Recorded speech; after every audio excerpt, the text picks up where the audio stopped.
you can now have random encounters. Great. Works like a Pokemon game. It's lovely. I'm really happy with the way it works. However, I noticed a little thing when we were in our... once you came out of the battle, all of a sudden, the player is not there. Bit weird. And he's hiding under there. Suddenly see him when that's not, when, you know, those aren't a thing, but all of a sudden, rather than being on top of the grass, he's underneath the grass. If we open the debug layout... Debug layout? Debugger, even. I know what words are.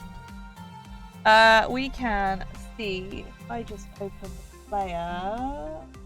Right, you'll do. So, it is currently on the object layer. Fine, that's where I put it. Great. We're in a battle. You'll notice because it's invisible, it doesn't matter because it's not used in this layout. It's just dumped on, because the player is a global object. So it's dumped onto a layer that's equivalent, which in this case transitions. Fine. Now if we go back, it's now on the encounter zones layer. Which is not helpful because suddenly it is below the encounter tiles. Whatever I call them, encounter zones. Yeah, they have a Z index of 1, our player has a Z index of 2. It's underneath. Now, I found it weird to begin with that my player started on the object layer and wound up on the encounter zones layer. Why is that a thing? It's global, it should stay on the same layer.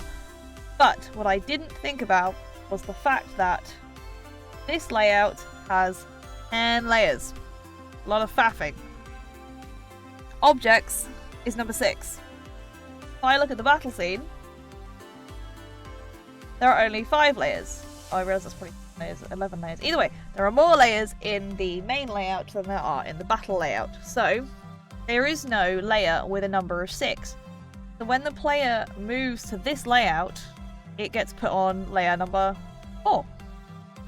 When coming back to this layout number 4 is encounter zones, which is why the player suddenly moves to the wrong place.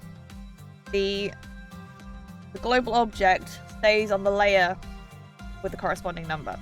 So to fix this, it's not elegant, but it works. I will undo what I just did. I have 2 blank layers just to make sure that the layer with the number 6 does actually exist. So that when our player switches between the layouts, it should return to the overworld. That's not the one I wanted. Return to the overworld on the right layer. Not hiding in our encounter zones. Do that. Go back. Perfect. In the right place. This is lovely. So, yes, if you have a global object, remember that when it changes layers between the layouts, it will stay on the layer with the corresponding number. If that doesn't exist, it will go to the topmost layer. Then when it reverts back, it will always keep the same most recent number.